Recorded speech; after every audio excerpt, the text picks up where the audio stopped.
Okay. Hey, what's happening, everyone? I am your Dragon God of Gaming, Damian Dragon, and welcome back to another episode of the Gaming News, where I run another list of all the gaming's news, facts, rumors, trivias, and everything coming out of the gaming industry this week. Today, we have something on GameStop and the Intellivision Amico, and we have a small little story on something that Sega has planned. I'm going to be talking about it verbatim, so yeah. Anyway, let's get this started. Let's just jump straight into it. Alright. The first part of the gaming news today is GameStop. Well, I could say that a bunch of people are going to be mad depending on how you feel about the Intellivision. GameStop customers have been reporting that their pre-orders of the Intellivision Amico console was cancelled, with screenshots of emails that they received by GameStop, which shows their claims that Intellivision themselves asked GameStop to cancel all pre-orders. Which is never a good sign, if you ask me. A lot of suspicion was casted over the console's release last month after a campaign investment was cut with barely $58,000 raised of its $5 million target. With all this being said, Intellivision did release an unboxing video and claimed to people who pre-ordered the console direct from the company themselves that it's negotiating with potential investors and acquirers, which is still, regardless, not a good look. This console was supposed to be out in October 2020, then it was slated to release in April 2021 after a small delay, and then, of course, fall of the same year.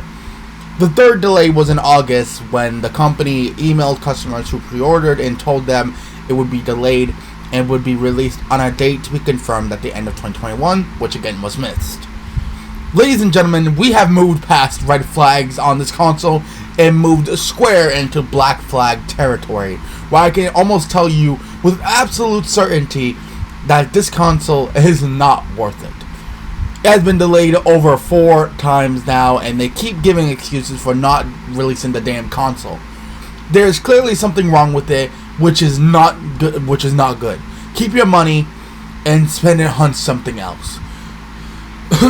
Which is exactly what you guys should be doing. Now, I am a skeptic of many things. I am a skeptic of things until I see it with my very own damn eyes.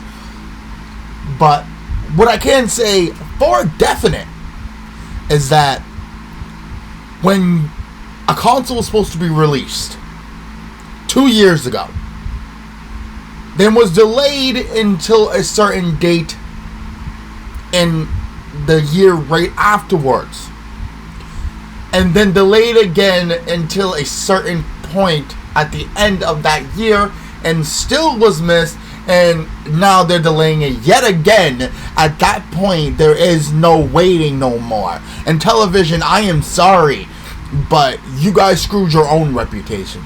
Everyone was already, begrudgingly accepting that you guys came back, and now you're showing them why you shouldn't have. I'm sorry, but a console that looks like a fucking phone is not gonna be worth it anymore. Every time that you set a date for something and people pre-order your console, they get met with a brick wall. Talking and negotiating with investors has nothing to do with the release of your fucking console or acquirers. The console should come out regardless, and that should show even investors in your company, negotiators, or people who do look to acquire your company, that you're worth the time. Releasing that console and showing them how much people want your Intellivision is a perfect way of getting, your console out there. It just shows that business savvy, but it's not. You're telling people that you're negotiating with people so you can release the fucking console?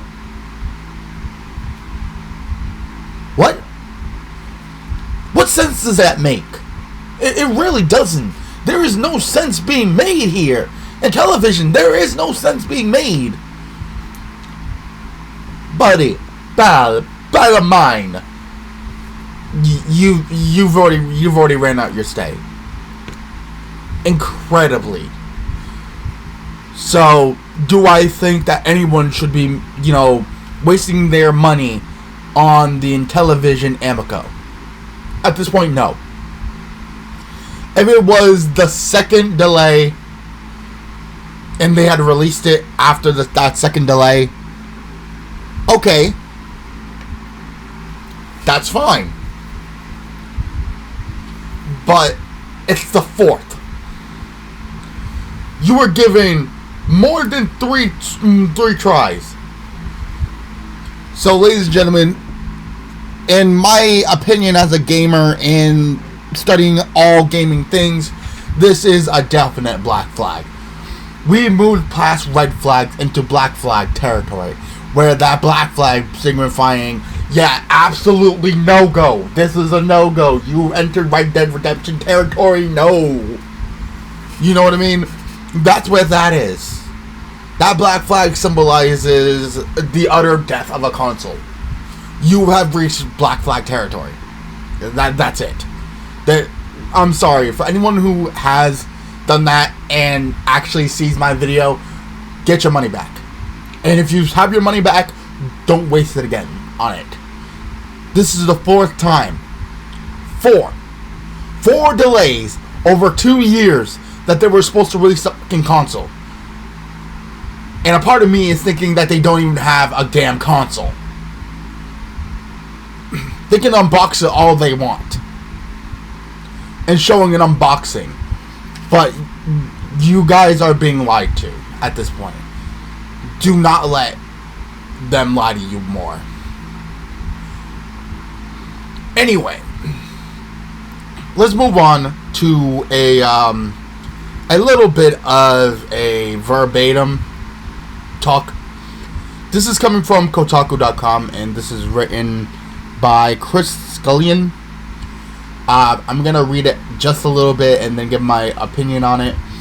So, because I didn't really want to script this one out, there's no need, because I'm barely gonna talk about it with what they're using. So, I believe I've discussed before about Sega planning a Super game. And yeah, now I can understand that shit was bullshit. Oh, sorry, this is not coming from Kotaku. This is coming from VideoGameChronicles.com and written by Chris Scullion. Sorry.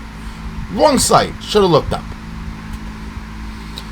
It says, Sega said its Super game plan is multiple games and may use NFTs. Already you can see the problem with this.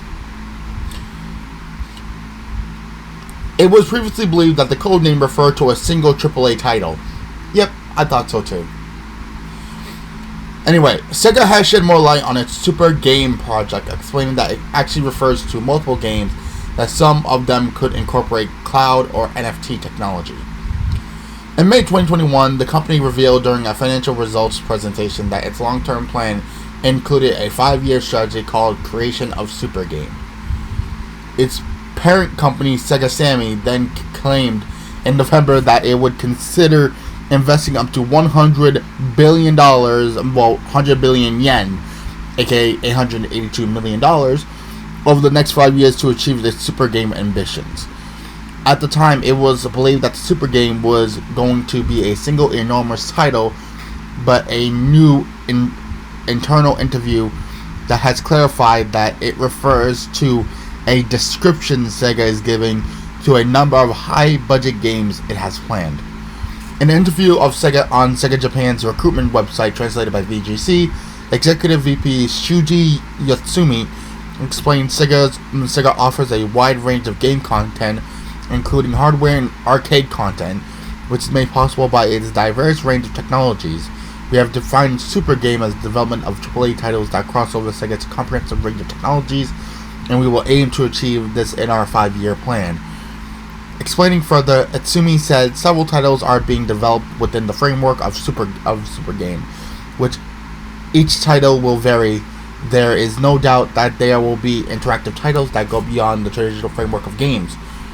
For example, in the past, people who played games were called gamers, but now watching games has become a culture in and of itself.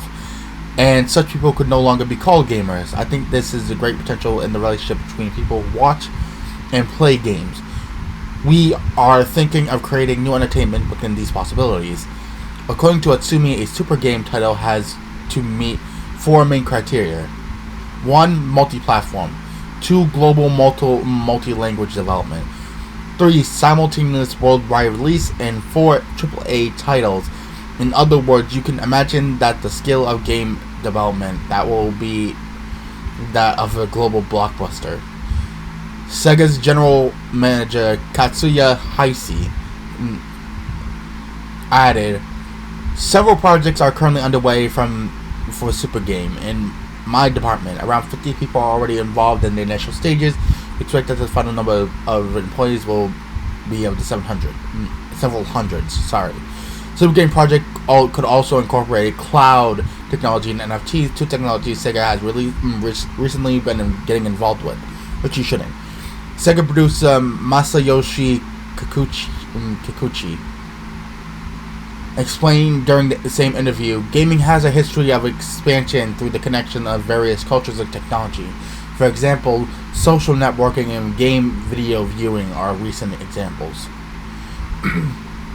I'm going to leave it there. But what I can say for a definite is that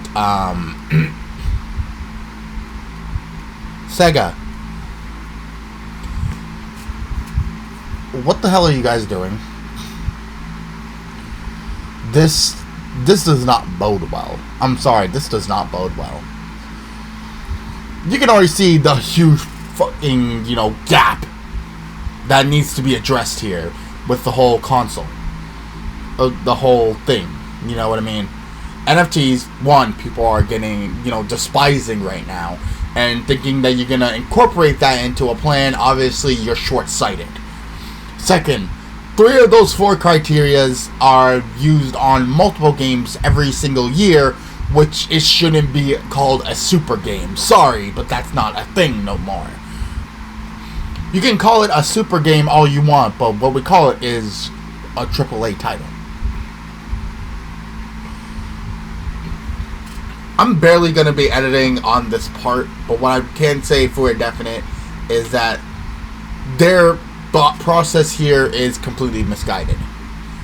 Just put out a fucking good game. Cool. You don't need to bring in NFTs. Yeah, use those technologies you've been using. Sure, you do not need to use NFTs. That's going to immediately turn a good percentage of people against you. Like, a lot of people are liking the NFTs, but a bunch of people absolutely despise it. And you're basically marginalizing that entire subsection right there. So you've already lost a good percentage of people. Congratulations, Sega. And you wonder why Nintendo has beaten the crap out of you until literally you look like a bloody puddle on the playground. Not a good look. Anyway, ladies and gentlemen, thank you guys so much for tuning in to this episode of the Gaming News. Hope everyone has had a wonderful day. Down in the description down below is all of our lovely and beautiful content creators. Go check them all out. They are a lovely bunch of coconuts, and I can guarantee you that if you guys like my stuff, you guys are going to like theirs. So come and check me out. It's going to be a wonderful time. Anyway, and I hope everyone has been enjoying Spider-Man Miles Morales lately. It's been really fun. So I hope you guys have enjoyed that. But until next time, ladies and gentlemen, thank you guys so much for watching. Thank you guys so much for listening. I appreciate you guys' time. But until next time, gaming, happy hunting. And I'll see all you Dragonlings back inside the world of the Gaming News. Hope you guys enjoyed. And I'll see you guys next time for some more Damian Dragon action. Peace.